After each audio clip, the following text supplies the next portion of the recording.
Hello, everybody. Welcome back. Starting module 5 today, which means we're past the halfway point. I turned in midterm grades. Everybody in here is doing okay, but in general, the midterm grades are just sort of a technicality. They won't affect your GPA or anything. If you have a really bad midterm, you might hear from your academic advisor.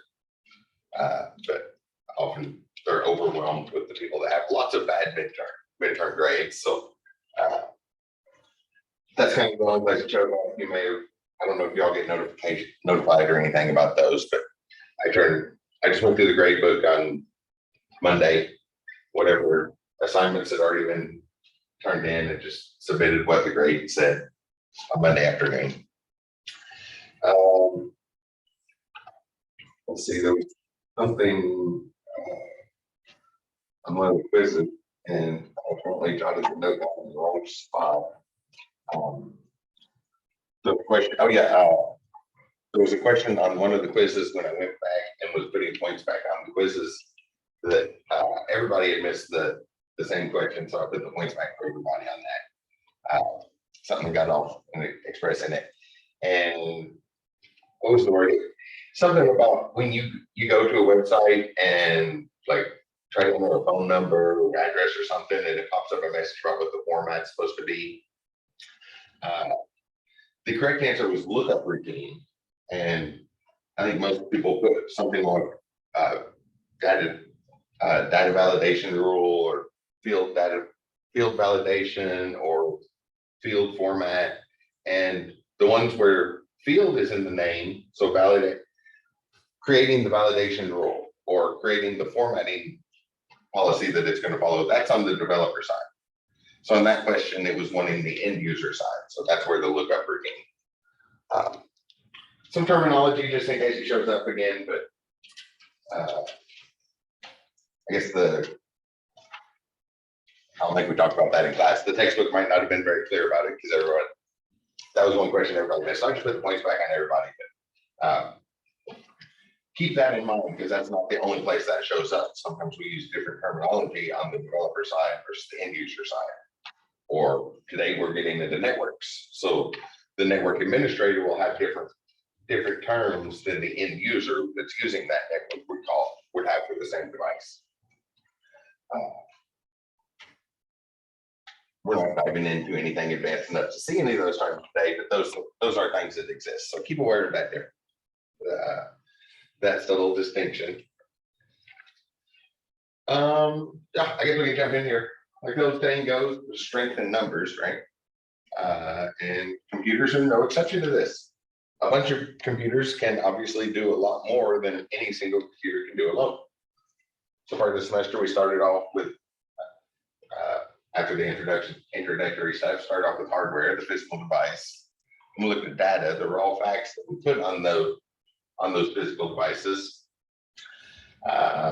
Then we looked at some software so that we can automate the process of working with that data, the input the data and get the output back, not in the physical form the machine stores it in, but in something useful for a human, processing and all that. So the next step seems logical would be tying those machines together, so networking.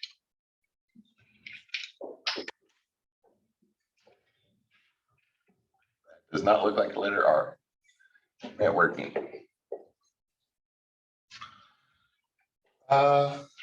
Again, technical definition. Got to throw those out. Make sure we all have that good solid foundation with the technical terms. Although in America and history, I feel pretty confident that you know what a network is. You've heard that word a time or two in our modern world. So technical definition is a system that connects two or more computing devices for transmitting and sharing information. And there is one subtlety there that is very important. You might have picked up on it from the words we've already looked at, those technical definitions we've already seen in this class, but I'll write this out real quick. A system that connects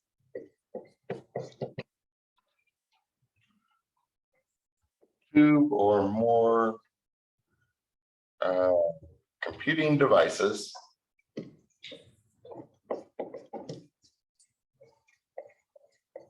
It's certainly not computers on their own. Automatically, I think everyone on laptops automatically syncs to my phone nowadays, and that forms a little small network. Unless you turn that functionality off on your laptop and your phone, yours does the same thing. Even if you've never actually used it, your laptop knows about your phone, and your phone knows about your laptop. They just automated that process to make it easier. Most people have a laptop or a desktop with Bluetooth and a phone on them these days, so might as well tie it together in their own little device. IoT devices, like the examples of coffee makers and refrigerators, getting that computing functionality out of things that aren't traditionally considered computers. We're networking them all together. 2 or more computing devices for transmitting and sharing.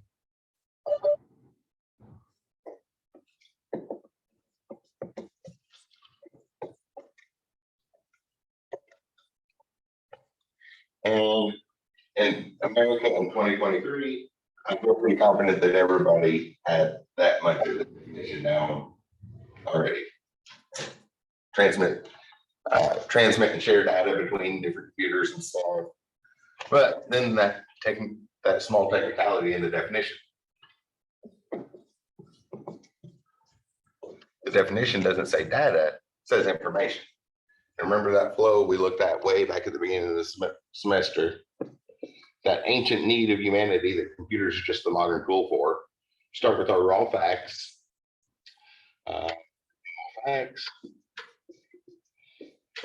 And we add some context to turn data into information. Usually we state that as useful data. We do something to make that data useful. And then when we actually apply it, we get knowledge. It's useful enough that we can do something with it. Let's write apply. And after that application, we can look back and gain insight so that we do better next time. And that's where we flow into wisdom. The analysis of that application. But our technical definition here doesn't say transmitting and sharing data or data. Again, I'm going to continue switching between those words in class. It is a Latin term. We use it the same way as the Romans, so it should probably be the Latin pronunciation. But data was an immensely popular character right around the time that it became common in the English language to use that word. Showed up as common in English language. And as far as technically correct, people will know what you're saying if you use either one. But it's information. We're not transmitting the raw fact. Raw facts, we're transmitting the usefulness of it. We're sharing the usefulness of that, the context where it fits. That's a slight distinction, but we want it to be there. Otherwise, we wouldn't really call it a network. Right? If we just saw the ones and zeros coming from the coffee maker and refrigerator we have connected somehow through the internet back to our phone, there's not quite enough there. What's the state of that coffee maker? Do we leave it on? Is there a pot of coffee there in the refrigerator? What's the temperature in there? How much milk do we have in there? Do the volatile gas sensors starting to pick up methane to indicate the veggies are rotting? Things like that. The context where it fits, not just the raw data itself.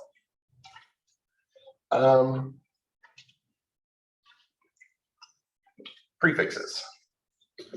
This is important as far as terminology goes. So we really have 3 types of networks, and we use the same terms we do for interstates, is where you probably use this most often. We have intra-networks, inter-networks, and extra-networks.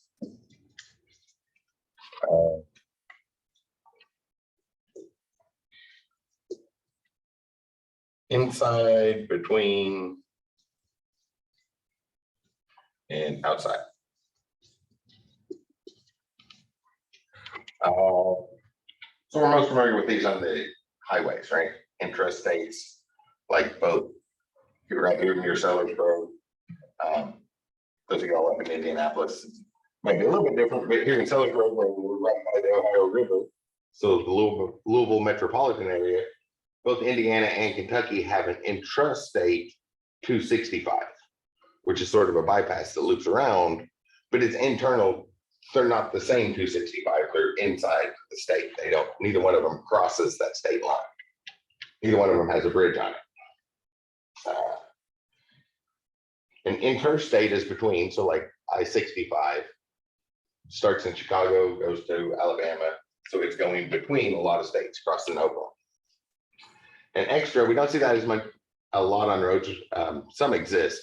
The closest one I know of is in West Virginia, way up in the mountains, the curvy patches. There is I don't know, at least one section where it has to cross over into, I think, Maryland, because there's just no passing in that section of Virginia or West Virginia. So they have to go over to Maryland and then come back to West Virginia, but there's absolutely nothing in that section of the other state either.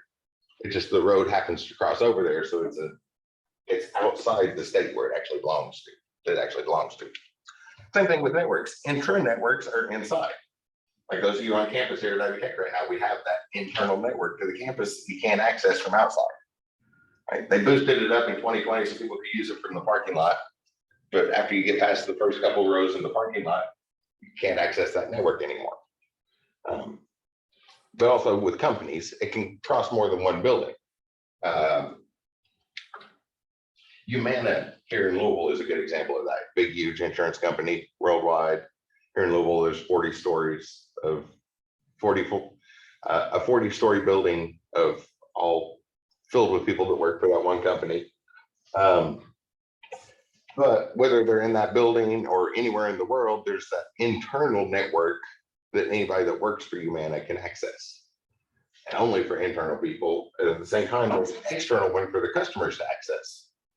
The employees don't need the same functionality as the customers. And then other networks going between things, tying them together. Excuse me. And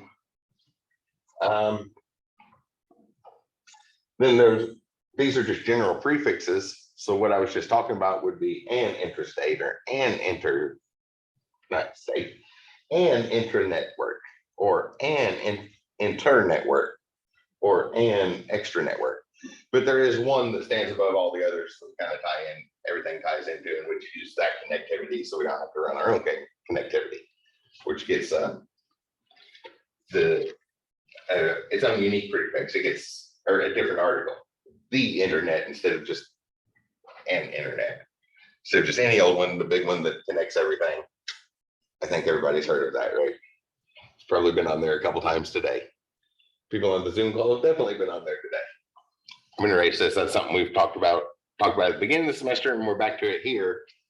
And this is an important one in the step, because sending the raw data is not enough to really call it a network. We would call them connected devices.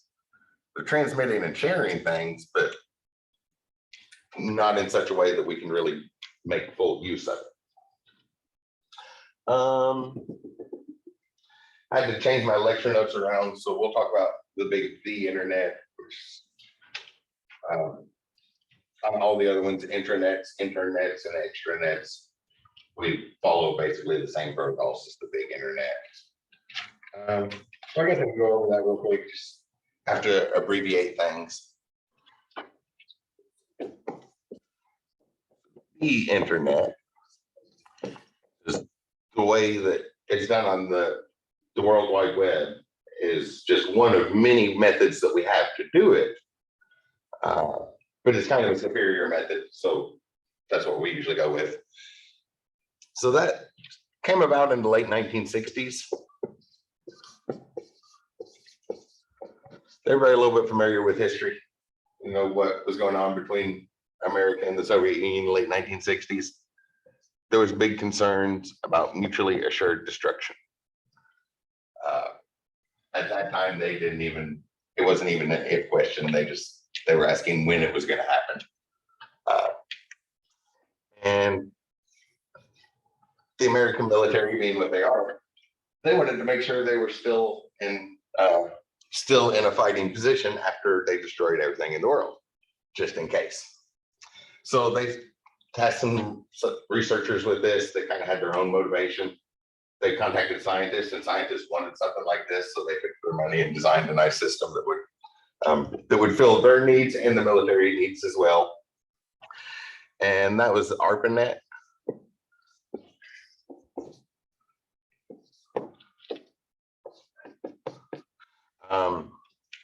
Advanced Research Projects. I can't remember what the second A stands for right off the top of my head. I have to Google it. Google knows, but we go ahead and pronounce it. Nobody really uses that word anymore outside of a history book. But ARPANET used the fact that there's more than one connection was the basic idea.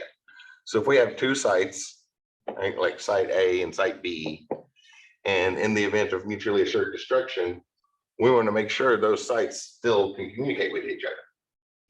The thing is, those aren't the only two sites that exist. So I'm going to write a couple others in here. So there's also a C and a D, E and an F, and there's communication channels going between all of these. I'll do like a fully connected one, which is one of our terms coming up here soon. There we go. So there's connections between all of these different sites, not just the one we're worried about going from site A to site B. So instead of taking that most direct route hard coded in, like if we're over here and want to send a message, instead of, think of it like dialing a phone number.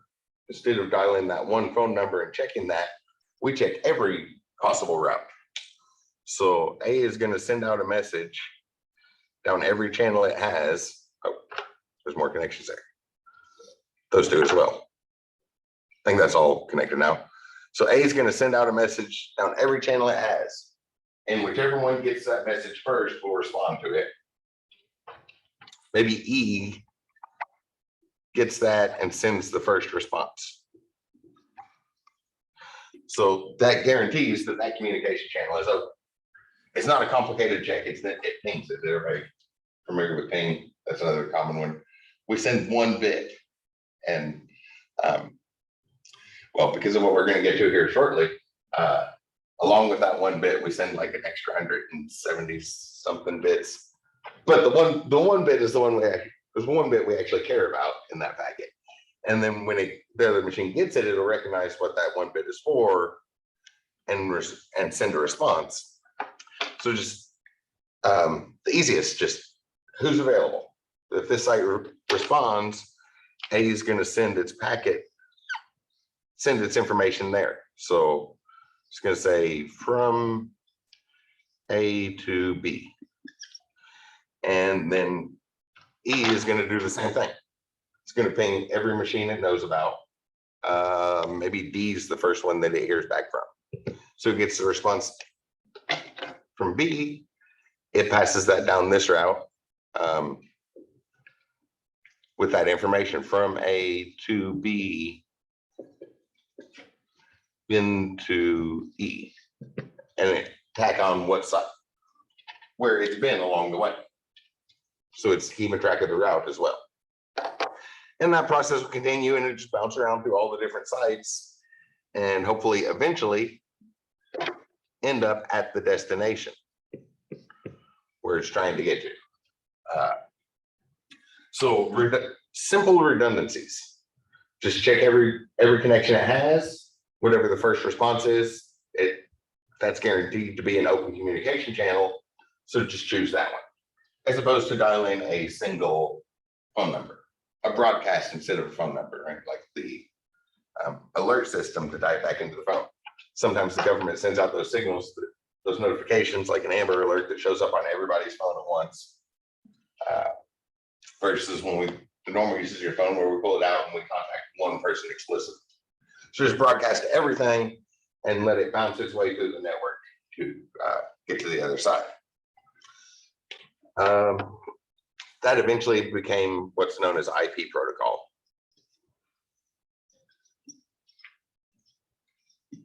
we all can say it that way. The P stands for protocol here. Internet protocol.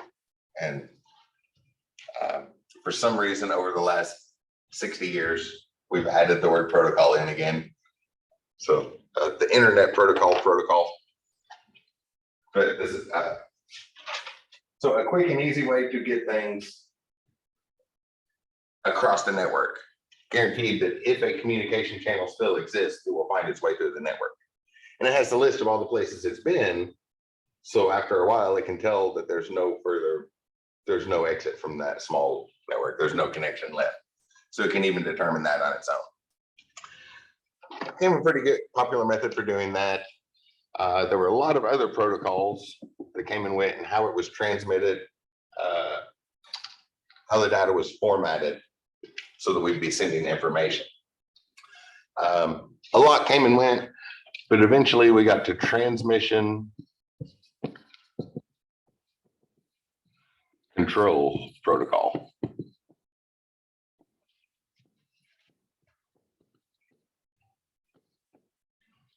Or TCP.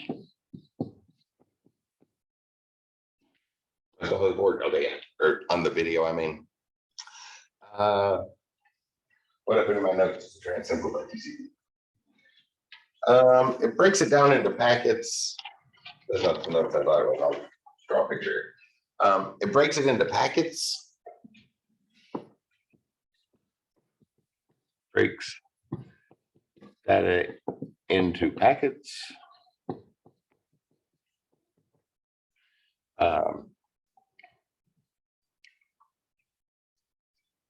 Yeah, I'll stop there. Break it into packets to send across the internet. So instead of sending that big collection, like if we have some sort of file,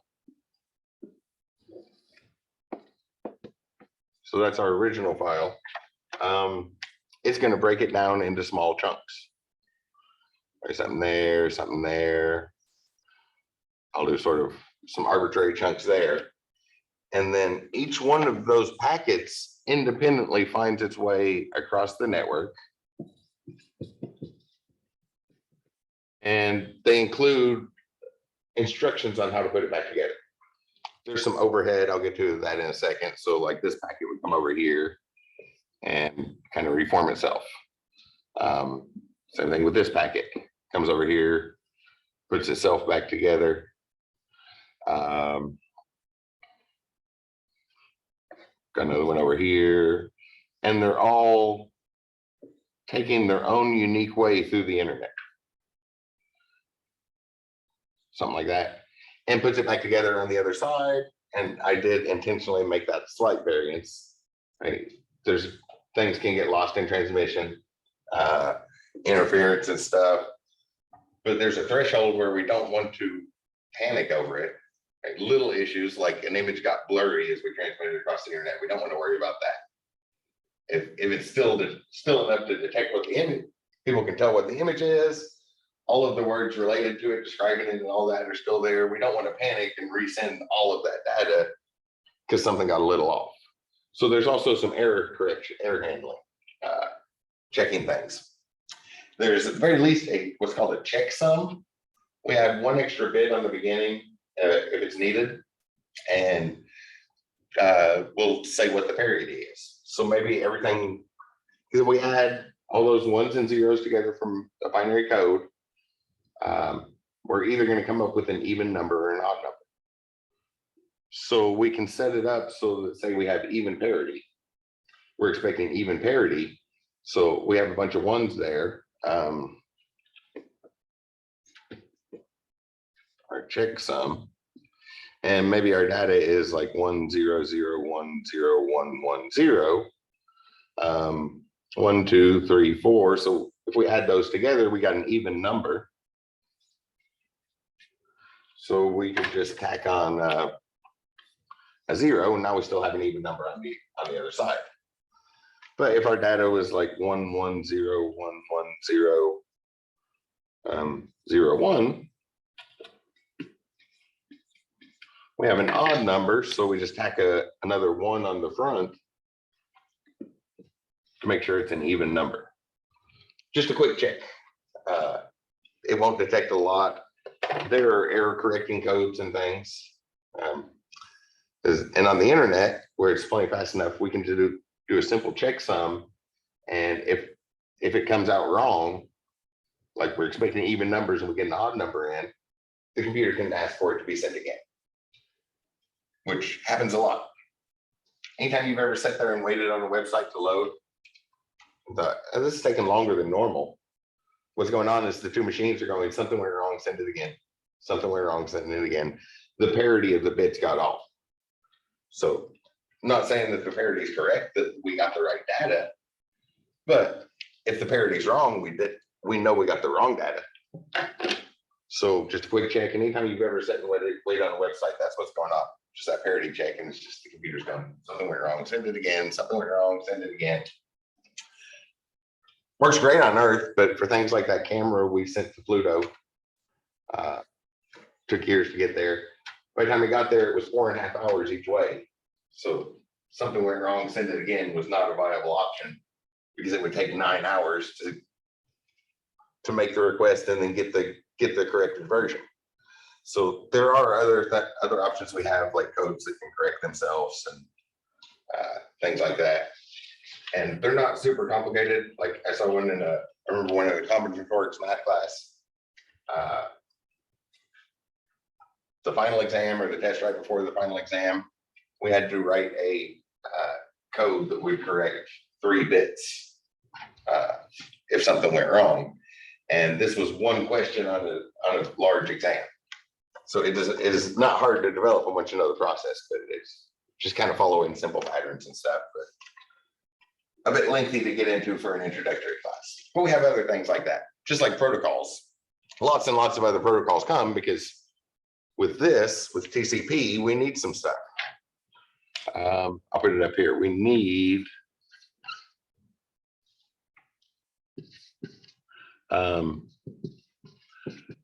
instructions to put it together.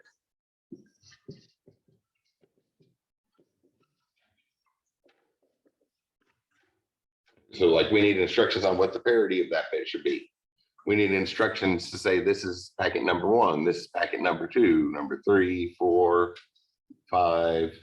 And I was referring to the picture. So like number 1 goes top left. Number 4 goes bottom right. And then back to the information thing. We need the context. So maybe this is a Word document, a .doc. So we need that instruction open with Word. We need to know what to do with it, all that other stuff. So that leads to a lot of overhead.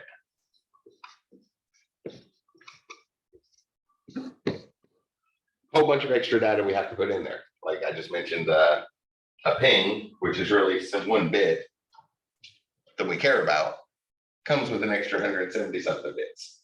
Absolute minimum, we usually do more than that in there too. So there's a lot of extra stuff that has to be included there, which was not feasible at all in the 1960s. Not really in the 1970s either. But by the mid 1980s, technology had improved enough that that overhead wasn't bad at all. It wasn't nothing. And since then, these two together, TCP IP, have kind of been the standard. And we haven't looked back.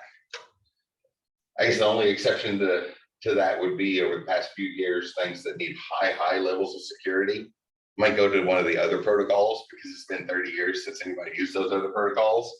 So it almost adds an extra, it's not really an encryption layer, but it's a layer that nobody remembers what it is. So it's like encryption.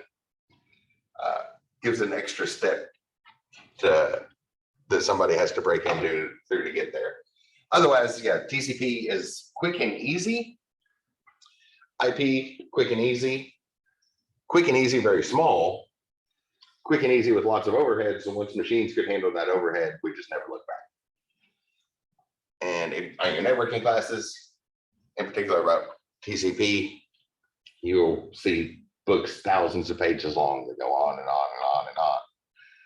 It's 19 lines of code, 14 to 19 lines of code. I've seen it written in 14. You can clean it, make the code look a little bit cleaner and stretch it out to 19 lines of code. And when if you write that 19 lines of code and see the software run, it makes way more sense than reading a 3,000 page book about it, because it's the actual instructions on how to break down the packets and send it across the network. But that level of understanding is only useful when discussing it with other people that have done the same thing, wrote those few lines of code and actually seeing how the instructions we feed into the machine to do it. So we need those other books so we can communicate about it with other humans.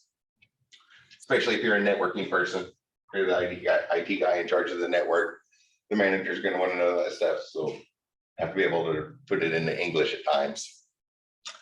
But those are our two main protocols. And I was going to talk about them later, but just kind of jumped ahead. Is okay if I erase that?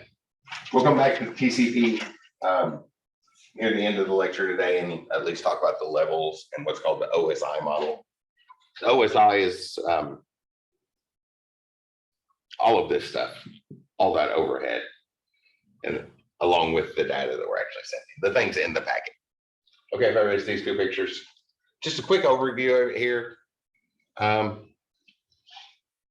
As you progress through school, you will see this stuff over and over and over again.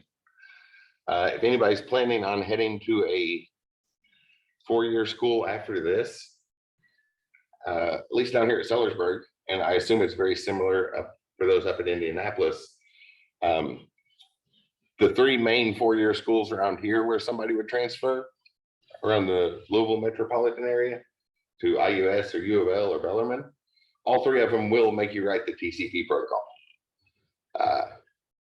IUS and Bellarmine was doing the same thing last time I saw it. They give you the code in C++ and you have to rewrite it in Java. So they don't make you figure out what it is, they just make you write it. So anybody going to a 4-year degree after this, I can just about guarantee you will see that. So up in Indianapolis probably as well. IUPOI, I'm quite certain would do that. Actually, IUPOI might make you figure out parts of it. They'll give you parts of the code, or like part of the pseudocode, instead of actually giving it in one language and having you write it in another. Then some terminology, and this is the biggest one, important one to remember. It's not data in our definition, it's information. We're sharing the usefulness of it as well.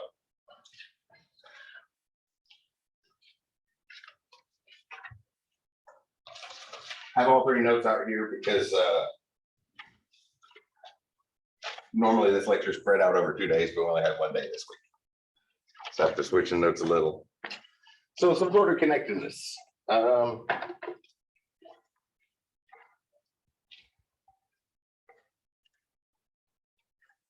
I made a point a couple weeks ago, maybe last week, about coming up with your own definition. Take those technical terms, we got to memorize those, but how would you say it? And I like to tie that back to one of my favorite quotes from Albert Einstein about simplify the knowledge too. Don't just put it in that high level thing. Like if a 3-year-old asks you what a computer network is, what would you tell a 3-year-old? It's probably not the same thing you'd tell somebody in their mid-40s, right? Very different answers. So those simplified versions, connecting machines so they can work together. Some sort of simplification of it, and then more details can be added in there. I'm gonna draw some pictures here, some diagrams. We've talked about diagramming before. Diagramming networks is very important because a lot of times our networks aren't all going to be in the same place. Especially in the modern world, a lot of stuff's running on the cloud. So AWS, I don't know if anybody's ever looked at it, that like geographic coordinates. If you look at the latitude and longitude for AWS's main server farm in our region, the one in Virginia, we actually see a playground. This, you don't need a big fancy building if all it's doing is housing machine servers. So they put it underground and built one of the nicest playgrounds around because they're right next door to a school.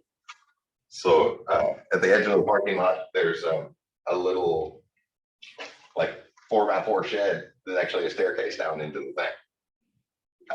So nowadays we're probably running off servers there, and have connecting to other servers elsewhere. So our network's never in the same place, or rarely in the same place. So diagrams become very important for network administrators. We need to convey the information about what's going on there. Some common pictures. So what we're used to, we have our little laptop, and these are the diagrams we would use in unified modeling language, international standard of communication. Networking and software developers probably do a lot more international communication than other branches of IT. If you're doing IT support in one office, you're probably not going to do a lot of international communication. Software developer, you might be on a part of a team where the other people coding the same program as you were speak a completely different language and live halfway around the world. Networking, that obviously that's necessary. There's got to be a networking person for those two software developers on that team. So some should do a lot more. So we have our station client. So we'll typically call them. I'll go ahead and draw this in. Stickman, and our technical term from UML, we're going to call that an actor. The end user, what you would expect the stickman to represent. So the actor interacts with the client. That's the part we're used to. And then there's several other pieces. So to make a network, I'll do another little client here, just to kind of fill things out. And then tying those together will be a switch, which is a thin rectangular box. I'll exaggerate that. Let me draw that bottom a little bit lower. A thin rectangular sort of box. That looks close. I'll draw the pictures and list out what they do. The clients connect to the switch, and that switch is probably also going to connect to a server, which looks like a big desktop tower. Sometimes you will see clients with the desktop looking machines, but a lot of people prefer the laptop one because it can't be mistaken for that. The client one would look like a desktop with a monitor beside it and a keyboard in front of it. So it's a lot to draw that picture. And the tower from the desktop could be easily confused with the tower from the server. Whereas the server doesn't have any sort of screen or anything else. It just connects to the network somewhere.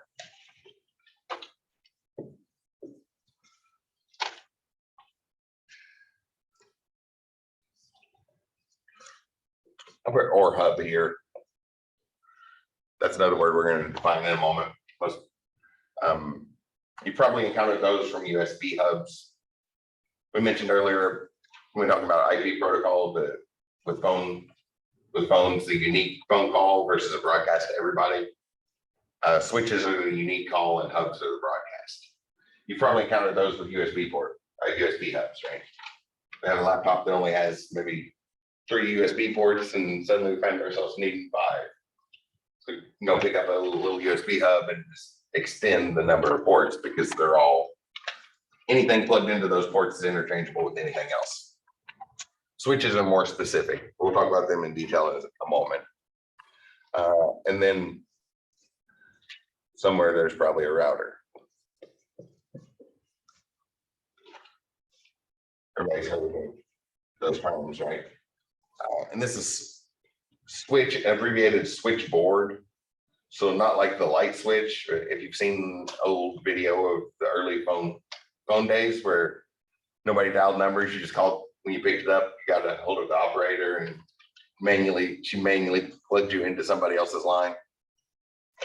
The switchboard is now, that's what this type of switch is, which effectively it operates the same as the light switch, just for communication channels instead of illumination.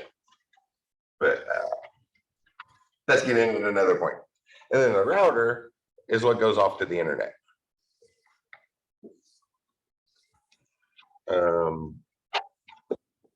To other networks. probably the internet these days, but it connects to other networks. So like here, this classroom, we're in the GRE labs.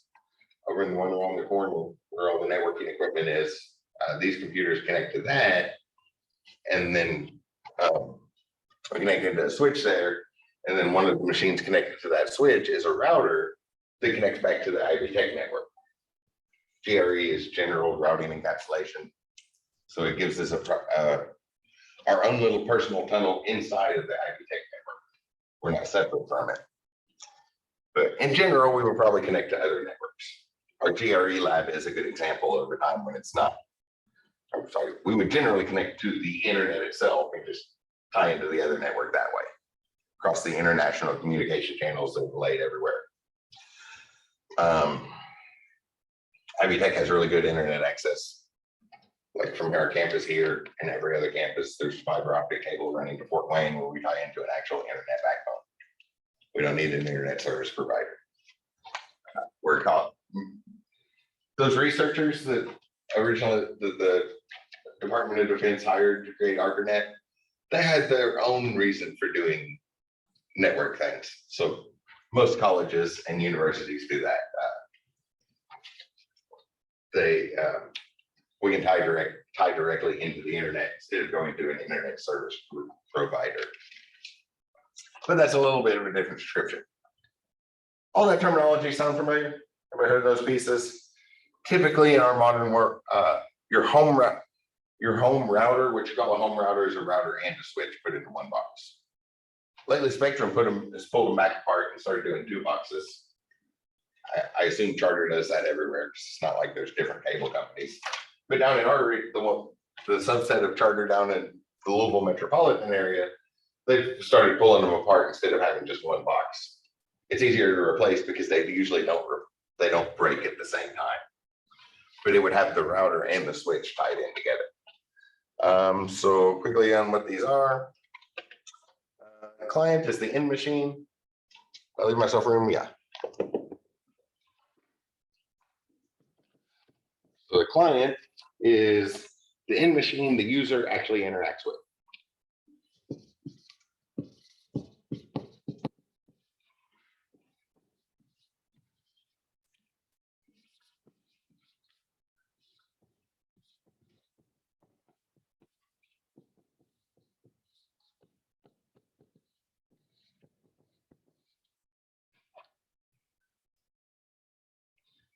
Trying to write legible. I have really messy handwriting.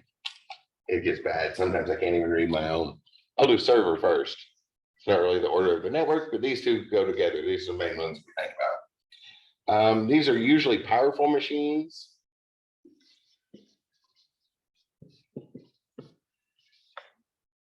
I'm going to write powerful in brackets. I've used my Chromebook as a server before. Just load the software on there. That's often the example I go to when people start saying stuff about Chromebooks not having the functionality. I'm like, what functionality? When I sat down and tried, they did. I've been trying things for 3 years and have yet to find something the Chromebook can't do. Well, there's high school. We see those in high schools and locking them down, but the computer in my office is the same way. I'm barely allowed to do anything on that computer except check my email. And it has a big fancy i7 processor and all sorts of stuff. They could have saved a fortune based off how much they locked it down. But I've used my Chromebook as a server, and that's 8 gig of RAM.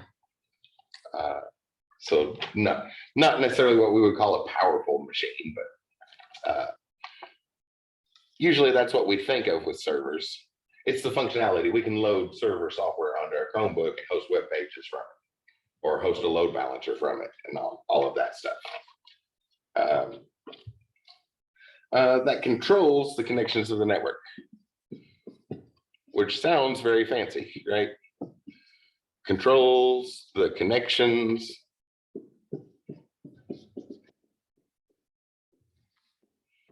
of the network.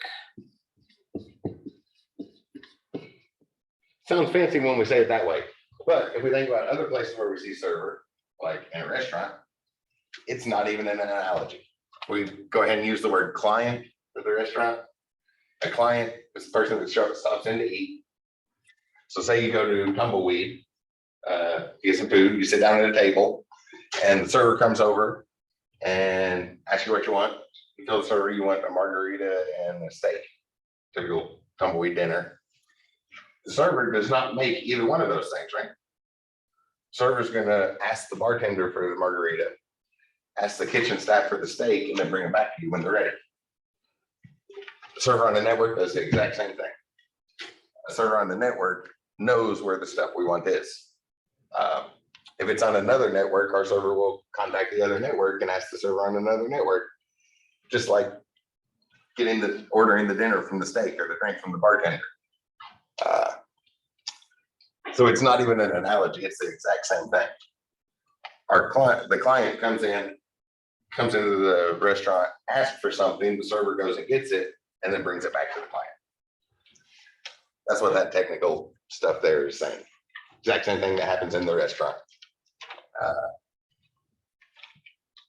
Actually, if you crossed out the words machine and network and replaced them with person and restaurant, the definition would still fit. The person that manages all those connections around the restaurant.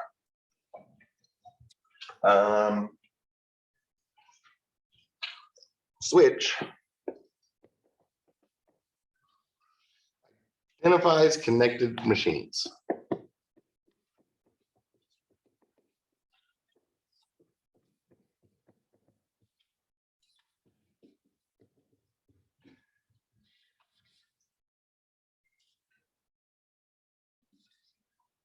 So that's the thing that knows all of our local addresses. We're talking about addresses after the break. When we're actually typing stuff in an example, seeing some, but in America in 2023, I feel fairly certain that y'all are familiar with IP address, internet protocol addressing. So you encountered it before. So we have the global ones across the whole internet, and then we have lots of subdomains in that, and then sub-masking inside of that so that we can get even more out of those addresses. But the switch would be the local one. The switch is what knows. I'm just going to use simple numbers. This is machine 1, this is machine 2, this is machine 3, and this is machine 4. And it might need to contact itself with a 5 there. So the client on machine 1 tries to contact the server. The switch is going to say, okay, from that needs to go to machine 3, or the thing at address 3, because computers are going to remember my numbers. We'll talk about the details of that later, but some numerical value for each machine, the switch keeps track of that. And it's essentially the same thing as those old style phone operators. Pick up the phone and tell the operator who you're trying to connect, and she would manually take a wire and plug it into the other person's phone line. Router, I'll put hub on here. So hub broadcasts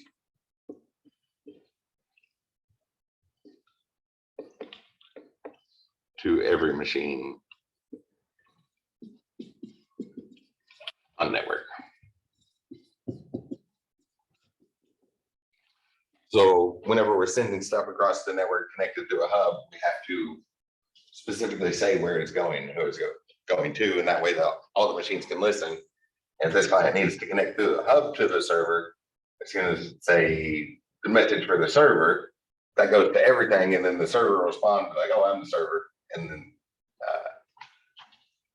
a more direct connection that way, instead of having something in the middle that knows all the machines. Router is like a switch, only it knows external networks. Like a switch, but for external networks.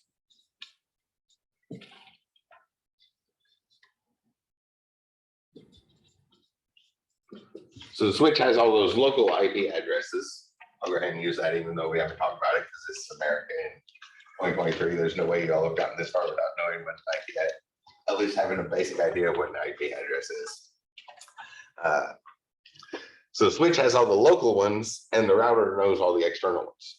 And by external, it knows the IP of address of another router, and then that other router connects back to its own switch that has all those local ones. So we can get back and forth between any machine that way.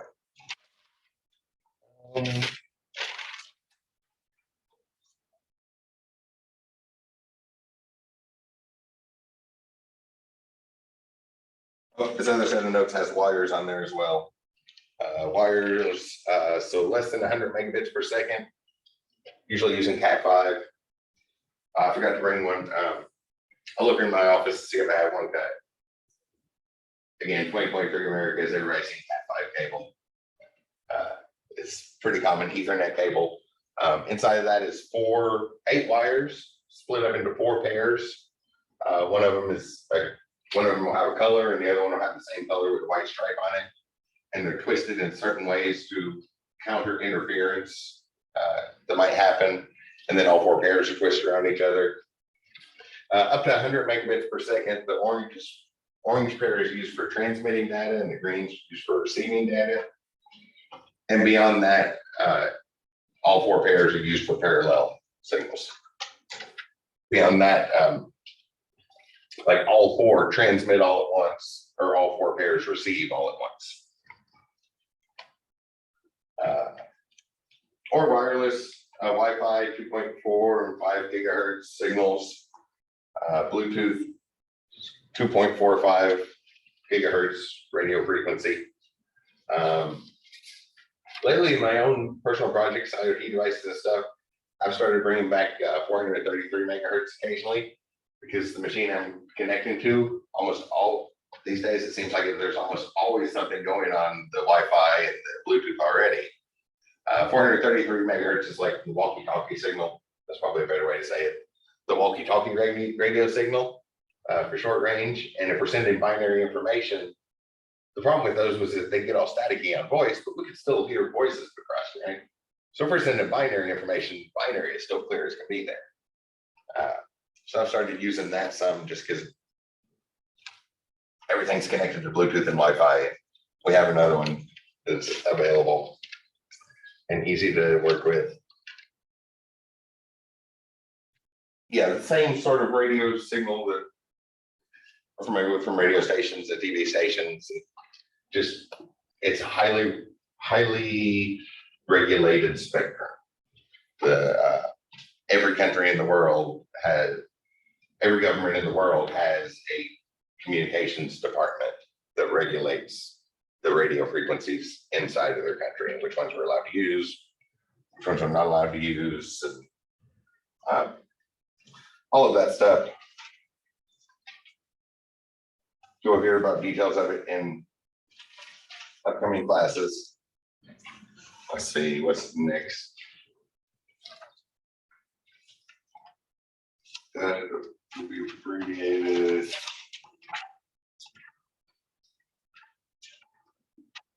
We'll go over that in detail.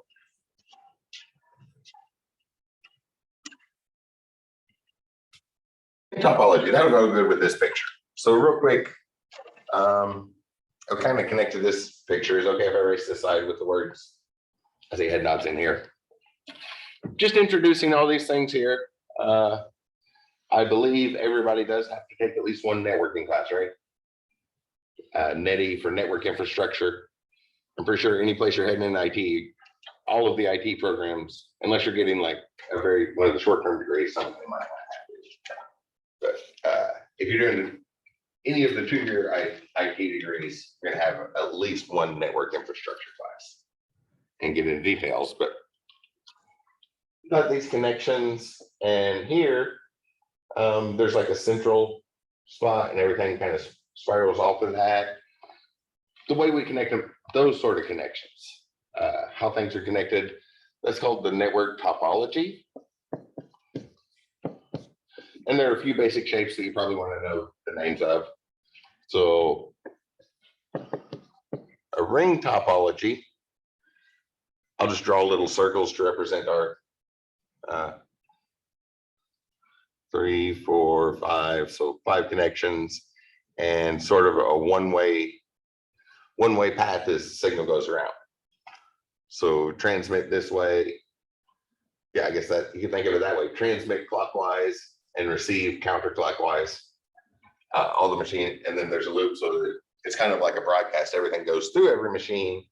And it's just looking for that specific one. A star topology is kind of what's drawn here. So we have a central location, and then everything just sort of branches off of that central location.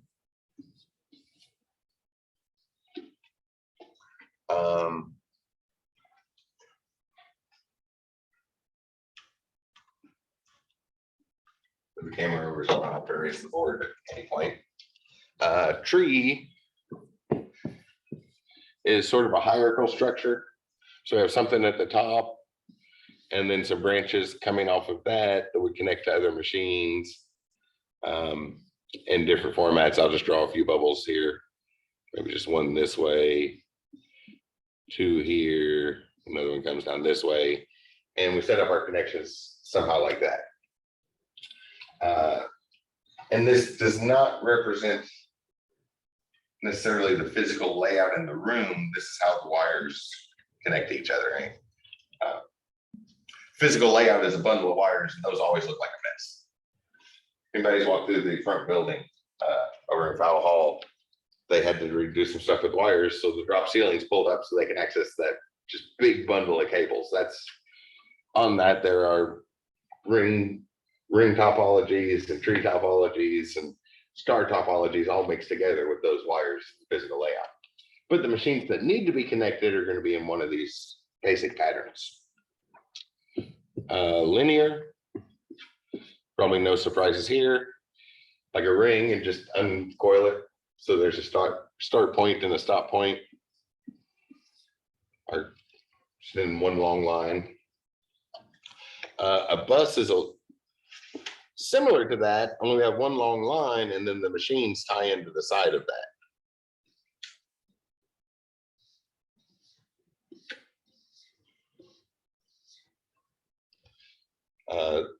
Hopefully you can look at that picture and tell the difference between them, right?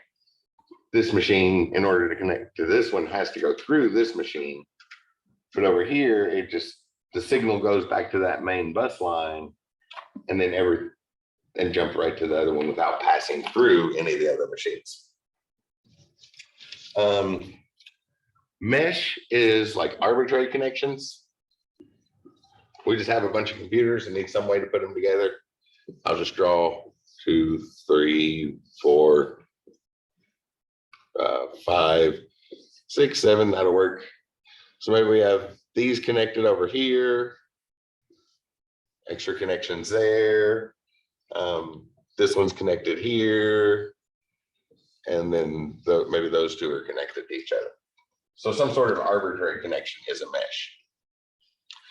And at the end is a fully connected network.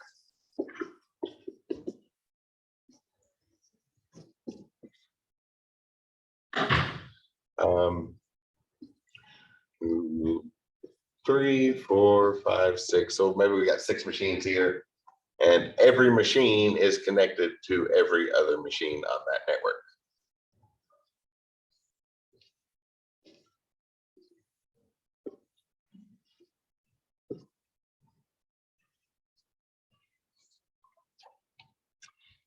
Pros and cons to all of them, and you would probably not have unique things there. So maybe there's a star network. Overall, it's a star network, and this node here is linear, and this node over here is some sort of mesh, and the one down here is a tree, and the node over here actually represents a bus connection. So we combine those simple shapes. Those are the simple shapes we build up our topologies from. So combinations of those, some official diagram pictures, and how the connections go. Pros and cons to all of them. Just from looking at these pictures, there's going to be a lot of high cost of wiring in this one. All right, we can back that off and cut out the unnecessary wiring, save a lot on the budget here. Or bus line is going to have a lot less of you have the main wire, then just a bunch of short wires connecting off of it, but it still has almost back to the fully connected with a lot less wire access to them too. So like each row here would be a bus, and the room overall is more like a star. So our lab here, we have 3 rows, and each one of these rows has its own bus line. So all the computers hank off that. I believe it's a bus line. I haven't opened it up and looked, but that's how I would hook up this computer lab. And then somewhere there's a central hub, like a star, that ties them all back over to the switch in the other lab, the networking lab. But different ways we can connect the machines. This class is a lot about vocabulary. So this is like our simple shapes. We start with just think about geometry, drawing squares, rectangles, circles, and a few simple combinations of lines can build up into any picture we want to draw. Actually, computers only draw lines and arcs. We only have 2 options. So we can build those 2 things, like a straight line, or like turning a compass, some sort of arcing. By combining those simple shapes, we can build up any shape we want. Same thing here, those are our simple topologies for network connections. So a bunch of vocabulary stuff today, those with pictures, and obviously networking people. For one, there's going to be a lot of diagramming, because even if you're not doing the whole international communication thing for that UML communication standard, even if you're just working in one office building, when you go to do stuff, you're going to have a big mess of wires to dig through. Right? Looking at a bundle of wires that thick, like 50 Cat5 cables, 50 Ethernet cables bound together, is not going to help you figure out what's going on in that network. You need some sort of diagram to make sense of it. Or looking at the back of the server and the switch over in the network closet, you're just going to see a mess of wires. You're not going to be able to make sense of what's happening from looking at the physical network. But I guess that means nobody asked any questions over those few seconds. So that'll bring us up to probably a good time for a break. And after a break, I wanted to talk about a couple small points. Where did they go? That one, and the idea of ports, what an OSI model is. That's some important thing with the TCP protocol, sort of the basic idea of what it's doing. Some stuff about ports.